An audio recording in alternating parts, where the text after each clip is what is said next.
Well, I'm thrilled to be here, so thank you. So last year, the American Psychological Association did this big survey of stress in American life to figure out who the most stressed out people in America were. Guess who it was? Us, you, the American teenager, the most stressed out group in America. And when your parents don't believe you and your teachers don't believe you, now you have science to prove it. You are the most stressed out people in America. And one of my students a couple years ago sent me something that looks like this. This might look familiar to you. It says the student paradox, you can pick two.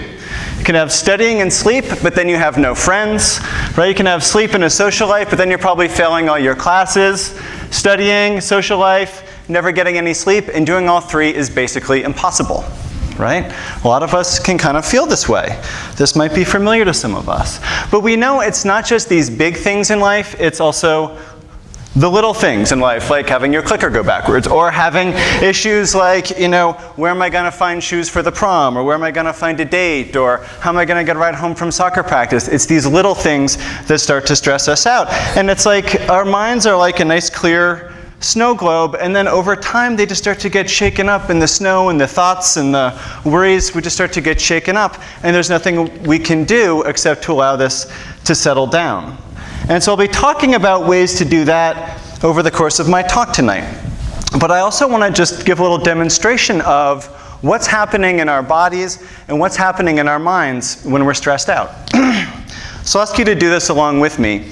I'll ask you to just put out your hands like this and just make really tight fists, as tightly as you can. And just notice what starts happening to your body. What happens to your breath. Notice what's happening in your mind. Does it feel open or closed? Do you feel awake? Do you feel asleep when you're like this? And then just let go, and then just kind of collapse over in your seat like this. And again, these same questions. How does your body feel? What's happening with your breath? Do you feel awake or asleep? Does your mind feel open or closed? Other times you tend to feel like this. And then just kind of sitting up a little bit more in the middle, palms open like this. These same questions again. How does my body feel? What's happening with my breath? Do I feel awake or asleep? Open or closed? And then just put one hand on the other and rest these both over your heart like this. And again, breath, body, mind. Times you might feel like this. And you can just put your hands down back to your TEDx listening posture, whatever that is for you. So I want to talk a little bit about kind of what was happening when we did this. So basically, when we're like this, this is what's known as the fight or flight response, basically. Maybe you heard about this in biology. And when we get stressed out, what happens is we kind of regress. So kind of like this little inner caveman inside of us starts to kind of turn on. And we have this system to kind of keep us safe from physical threats. Kind of in the old days, we were like being chased by a saber-toothed tiger or something like that. But what the reality is we still have this same system for emotional threats. And it's not always so helpful. We get like this if it's an academic threat, like that B- or that kind of disappointing score on the SATs, or like this if we get cut from the soccer team, or trying an emotional threat like from a friend or something like that. Not always so helpful, right? But we still have that kind of wired into us. And what's happening in our brain is that the amygdala, that's kind of way down in our brain, that's like that little inner caveman. And he turns on and he tells us to fight the situation or run away from it, right? That's this. Or he tells us to like freeze and forget it, like ugh, like that. Just wait for it to be over. Maybe another word that begins with F that you could put in there. And the prefrontal cortex, which is sort of like our highest evolved self, it's the last part of us as human beings to evolve, that actually shuts down, doesn't allow us to think as clearly and see the big picture. And so everyone looks like an enemy. Everyone looks like a threat when we're stressed out. It's why our friends are the first to know, our parents are the first to know when we're stressed out, right? Often before we know it. And so we're only thinking about how can I get out of this situation? How can I make it end, right? Not what's kind of happening in the big picture. And, whoops. And what's happening in our bodies, we don't have time to kind of get into this, but if I asked you, people would probably say, oh, I noticed I started tensing these muscles and other muscles started to tense up. My breath got a little bit more shallow. My body temperature started to heat up and my heart started to race, right? That's what we need in order to survive. And our digestive system shuts off. That's why we get that kind of nervous stomach before an exam. And our immune system starts to shut down so that we get sick more easily when we're stressed out. I remember when I was in college, every time I'd come home after finals, I'd get a terrible cold, because who needs long-term survival when we're stressed out? We're just trying to fight off that hyena that's chasing us. And so these are a few of the ways that we can kind of naturally respond to stress. Again, not always terribly helpful. And for me, I used to actually be terrified of public speaking, because what was happening was my body was interpreting this nice audience as like a group of wild hyenas that wants to eat me, and I'd be going like this and getting more and more nervous. But in fact, if I'm able to kind of calm myself down, I see you as a nice bunch of students and teachers, and you're not actually going to eat me up after the presentation tonight. So we also looked at a few other ways of being. We kind of went like this and like this. And these are what researchers are looking at also, not just fight or flight and freeze and forget it as ways of responding to stress, but what they call attend, kind of showing up, and befriend. And I also like to talk about these as mindfulness and compassion, or what people like Chris Germer and Kristen Neff might call self-compassion, really taking care of ourselves. And this is the opposite kind of response of the fight or flight response. And what starts to happen is that kind of that inner caveman in the brain, he starts to get a little bit more quiet. The amygdala shuts down, the prefrontal cortex up here, that kind of comes back online. We're able to kind of see the big picture. Not everything looks like a threat anymore. Right? And in fact, we can actually see opportunity. We can see, oh, maybe that person would be a good prom date or something like that. Or we can see different kind of opportunities. We approach the SATs, or we approach our homework, and how do we want to be? Like this, a little bit more like this, right? To be able to see more clearly, think more clearly, use those kind of most effective parts of our brains as well. We can kind of discern friend from foe and see the more positive things. What else is happening is that the body starts to relax, right? We kind of notice the body starting to relax, heart rate slows down, the breath starts to become a little bit more even, right? And I even noticed this, I have an 18-month-old son at home, and when he's concentrating and he's happy, I can hear him from across the room. His breath is just flowing a little bit more evenly in and out. So we hear about this mindfulness thing, and doesn't have thing to do with breathing? Well, it does in fact, and we'll talk about that in another minute. The immune system kind of comes back on, our digestive system starts working again, and our brain starts working a little bit more effectively. And so it's not like fight or flight is bad and attend and befriend is good. It's about what situation we're in. Right? Which is going to be useful to be in fight or flight mode? Which is going to be useful to be a little bit more open and attend and befriend, or in mindfulness and compassion?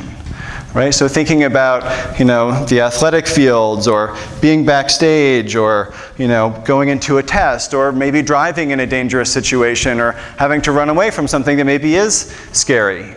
Right? We want to kind of figure out how we can shift between these different states. And what we have is we have this mind-body system that allows us to shift between these different mind states and these different body states. And in fact, the theme of tonight being the little things, it's actually a little thing that can actually allow us to switch. It can be our breath, for example.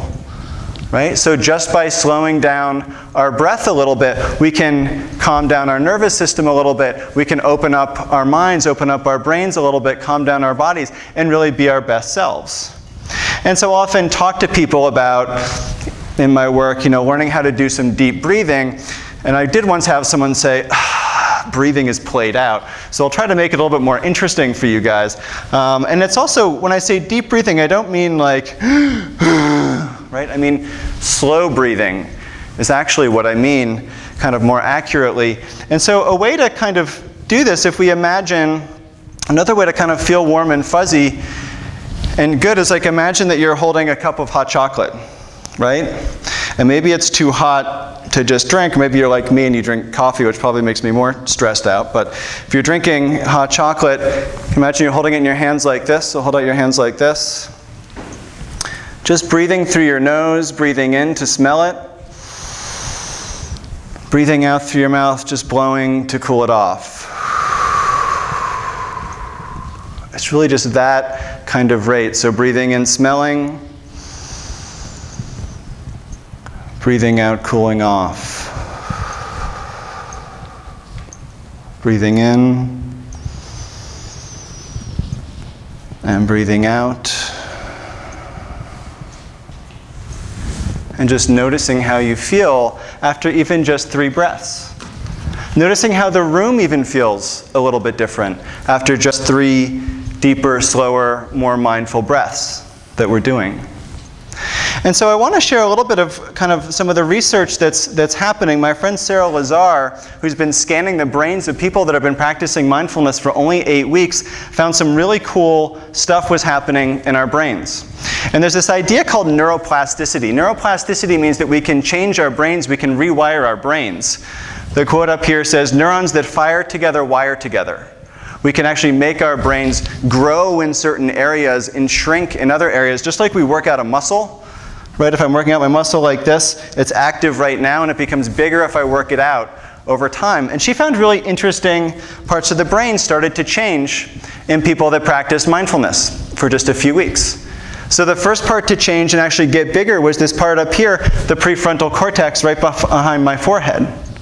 That started to get bigger, and that's where we're able to see the future, think things through. It's one of the last parts of the brain to evolve in human beings. It's one of the last parts to grow. Actually doesn't finish growing till we're like 25, or as insurance companies figured out, in young men, more like till 28.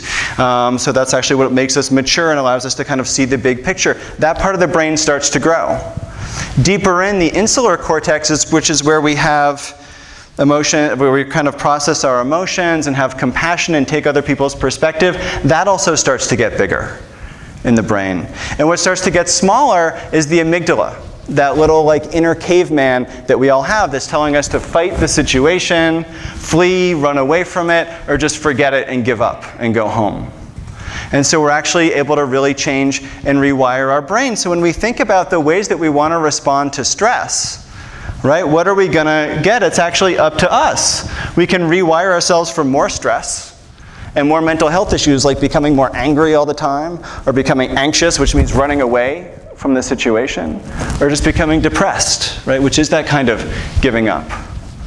Or we can respond with a little bit more mindfulness and presence, learning how to kind of sit through and tolerate all of the inevitable stresses that life is going to throw our way, and even kind of become comfortable with some of those and have greater mental health issues, kind of greater mental health, greater physical health, and all kinds of good benefits that are out there as well.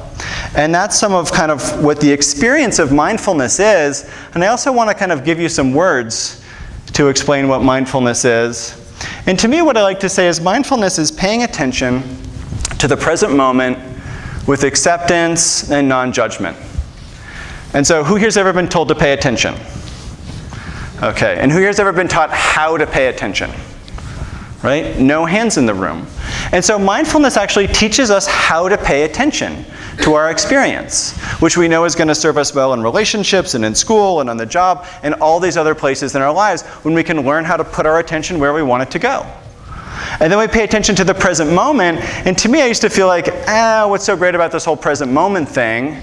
Then I was realizing that so much of when I'm stressed out, where my mind goes, especially when I was younger, was like to the future, right? I'm going to fail this test, then I'm going to flunk out of school, never get into college, and like die alone under a bridge, and no one's going to come to my funeral, right? That's where my mind would go, right? Or it's stuck in the past, right? Whether it's something that happened a long time ago, or even just like still stuck in the conversation from the cafeteria a half an hour before.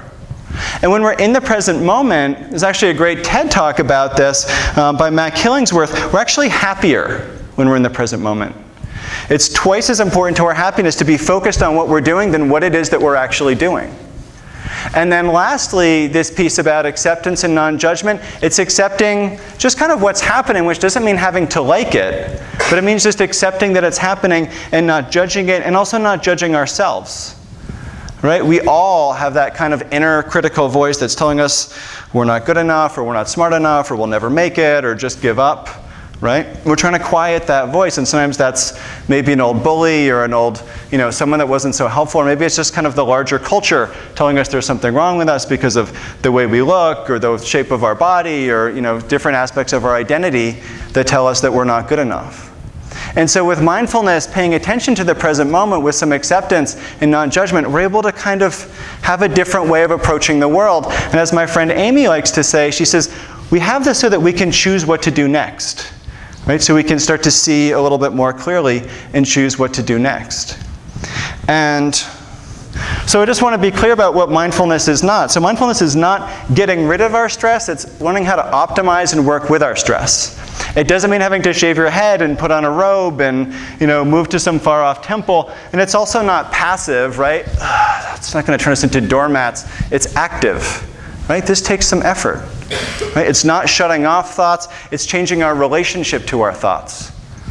Like the bumper sticker says, you don't have to believe everything you think. That's what mindfulness is about, is learning which of your thoughts you really do want to pay attention to. And it's also, it doesn't have to be time-consuming at all. You can have a practice that takes a long time, or you can just find those little moments in your day, right? First thing in the morning, or last thing at night, or while you're waiting for the teacher to hand out the exams and you're seeing that anxiety rise, you can calm yourself back down. Maybe while you're backstage before a performance or waiting on the sidelines for the coach to put you in, you're watching yourself get kind of worked up. That's a moment you can actually check in rather than checking out. Right? And for me, I was trying to think of all the times you can kind of pause and think about a way to be mindful. And it's any time I just find myself going like this, right? And like mindlessly refreshing the feed on my Facebook or Twitter or something. That's a moment I could be taking to check in with myself. So it doesn't have to take very much time. We have all these moments in our day that we can just, as a friend of mine says, stop what we're doing, take a breath,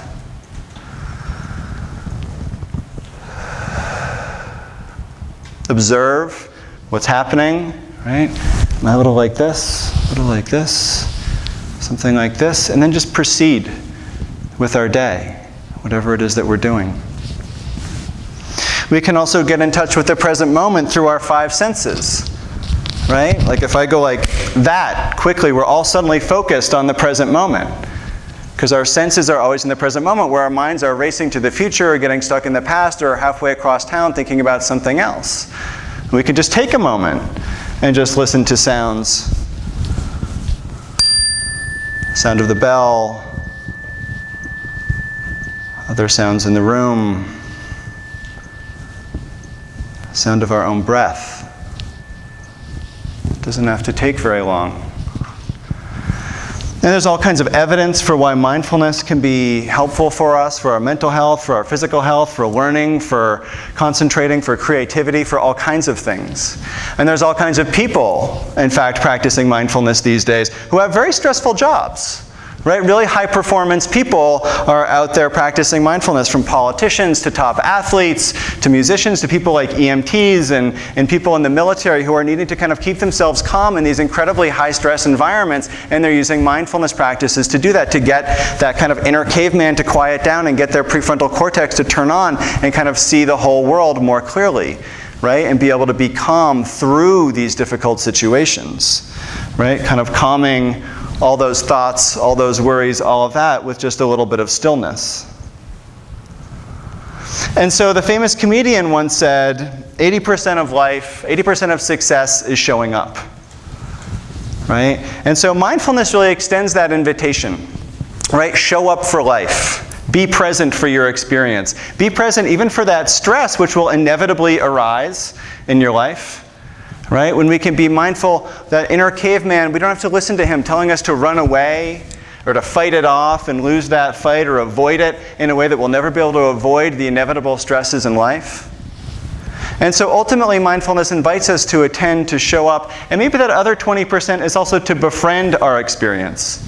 Befriend whatever and whoever comes our way in this life, including maybe most of all, befriending ourselves in this journey. Thank you.